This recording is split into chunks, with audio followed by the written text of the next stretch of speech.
Our third and final selection in today's episode sees 17th place West Ham playing host to 16th place Tottenham Hotspurs. West Ham were bested by Brighton in their last game, as Ayari lit up what was a pretty slow first half with his shots from outside of the box. He lifted the ball high over the goalkeeper as it dipped just below the crossbar to hand the Seagulls a lead after just 13 minutes. It would remain 1-0 at half-time, but just 3 minutes into the second period, Kudus would then nutmeg the goalkeeper to draw the Hammers level. Souček then went on from this position to take West Ham's first lead of the game in the 83rd minute, nodding home Jared Bowen's delivery. However, the game was far from over. Kairo Mitoma would step up in the 89th minute as the smallest man in the box won a header in the 6-yard box to level up the scores once again at 2-2. But in the 93rd minute, Balbea did his best impression of Ayari's first goal and let fly from well outside of the box. His shot would find the back of the net to steal the winner and steal all 3 points for Brighton, with the final scores finishing 3-2. In terms of form, it is now no win in 7 Premier League matches for West Ham, but thankfully the 3 sides below them have been nowhere near the pace for this season, and the Irons are safe for another year.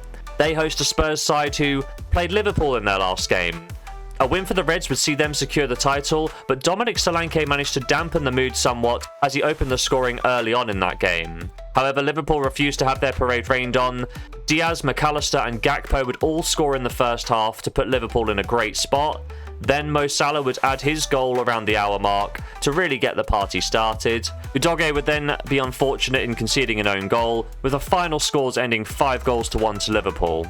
When we take a look at the numbers, we can see that Spurs were thoroughly outclassed in this one, Liverpool the deserving winners and the deserving champions for this season.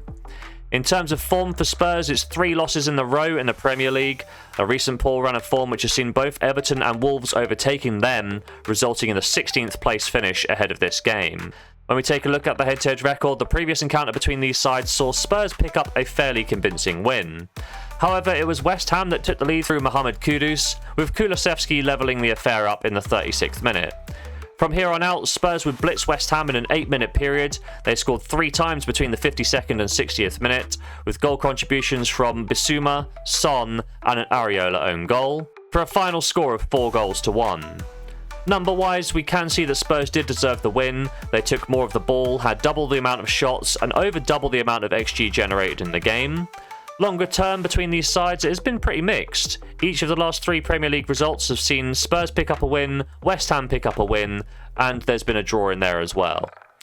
My prediction for today's game is that with both sides safe from relegation, there's really nothing left for West Ham to play for this season in the league.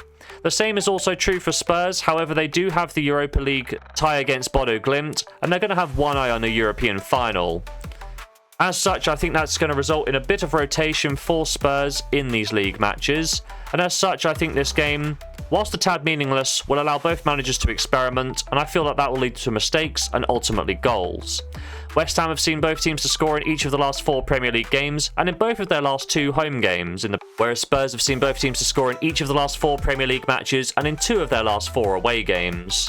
When we take a look at the head-to-head record, both teams to score has come in each of the last 3, as well as 5 of the last 6 encounters between these sides. So with all of that in mind, I am going to back both teams to score, but only for a half stake here, due to the relatively meaningless nature of the game, and that's going to finish up today's episode.